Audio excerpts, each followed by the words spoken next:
안녕하세요. 사투리 한사입니다. 지난 시간에 허리, 골반, 무릎 같은 하체의 질환이 잘 낫지 않을 때 고려해봐야 될 관절인 발목 관절에 대해서 알아봤습니다.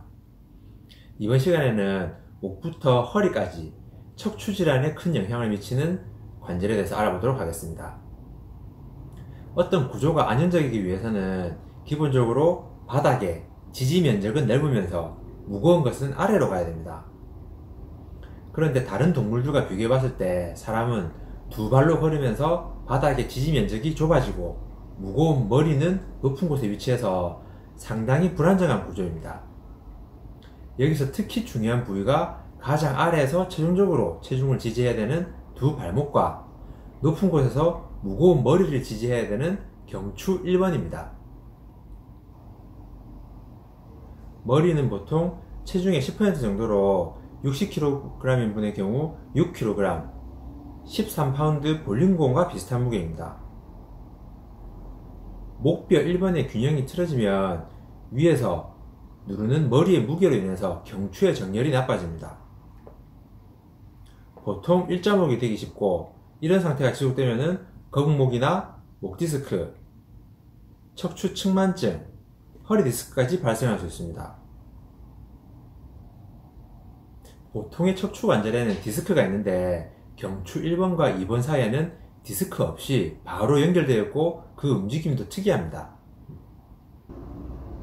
이 그림은 경추 1번과 2번인데 경추 2번에 치돌기라는 부분이 위쪽 경추 1번으로 삐죽 솟아있고 이 치돌기를 축으로 해서 경추 1번이 좌우로 회전하는 방식으로 움직입니다.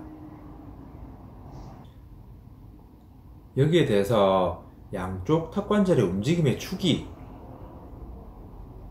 경추 2번의 치돌기가 됩니다. 그래서 양쪽 턱관절의 균형이 틀어지면 그 축이 되는 경추 2번, 이어서 그 위에 경추 1번까지 영향을 받습니다.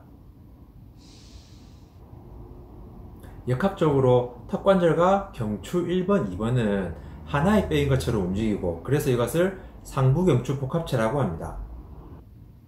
요약해서 말씀드리면 양쪽 턱관절과 경추 1번, 2번은 하나의 뼈인 것처럼 긴밀하게 협력해서 움직이는데 이 상부경추 복합체의 균형이 맞지 않으면 머리의 무게를 효율적으로 지지하지 못해서 아래쪽에 목뼈를 시작으로 척추 전체가 틀어져서 척추질환이 발생하기 쉽다는 것입니다. 이런 식으로 척추질환이 발생하는 양상을 위쪽의 문제가 아래쪽의 질환을 야기한다고 해서 디센딩 패턴이라고 합니다. 반대로 아래쪽에 발의 문제가 위쪽으로 무릎, 골반, 허리의 질환을 야기하는 것을 어센딩 패턴이라고 하고요. 상부경추 복합체의 문제가 전신적으로 영향을 미친다고 하는데 저의 경험으로 봤을 때 무릎, 발목의 문제와 관련된 경우는 드물었고 목에서부터 허리, 골반까지의 척추질환과는 상당히 높은 관련이 있었습니다. 특히 2개월 이상 오랫동안 낫지 않는 상황에서 더욱 영향이 큰 것 같았고요. 상부경추 복합체는 척추질환 외에도 마른 질환과 관련되어 있습니다. 특히 턱관절 주위, 얼굴 쪽의 질환을 유발하는데 얼굴이 한쪽으로 틀어지는 구안화사, 안면신경마비라고 하죠. 그리고 얼굴이나 머리의 일부분이 아프거나 이상 감각을 느끼는 3차 신경통, 귀에서 삐 하는 소리나 냉장고 돌아가는 소리, 매미 우는 소리 같은 게 들리는 이명증, 그 외에 편두통, 알러지 때문이 아닌 단순 비염 등이 턱관절과 상부경추의 치료로 개선되는 경우가 많습니다. 턱관절의 문제로 인해서 얼굴 쪽에 질환이 발생하는 것을 코스텐 증후군이라고 하는데 여기에 대해서는 추후에 좀 더 자세히 말씀드리도록 하겠습니다. 시청해주셔서 감사합니다.